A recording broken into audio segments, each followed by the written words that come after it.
Mendarda Saraswati high school ICDS વિભાગ દ્વારા સીડીપીઓના માર્ગદર્શન હેઠળ પોષણ ઉત્સવ કાર્યક્રમ યોજાયો હતો। મહિલા અને બાળ વિકાસ વિભાગ અંતર્ગત યોજાયેલ આ કાર્યક્રમમાં ટેક હોમ રાશન મિલેટ્સમાંથી બનતી વિવિધ પૌષ્ટિક વાનગીનું નિદર્શન કરવામાં આવ્યું હતું। મેંદરડાની સરસ્વતી હાઈસ્કૂલમાં આ સમગ્ર કાર્યક્રમ યોજાયેલો।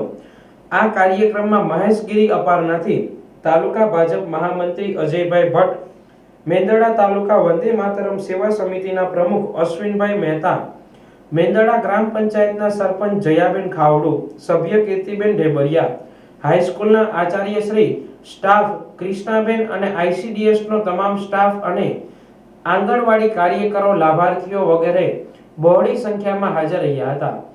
આ કાર્યક્રમ સફળ બનાવવા માટે આઈસીડીએસ વિભાગના સીડીપીઓ કાજલબેન જોશીએ જહેમત ઉઠાવી હતી અને કાર્યક્રમને સફળ બનાવ્યો હતો।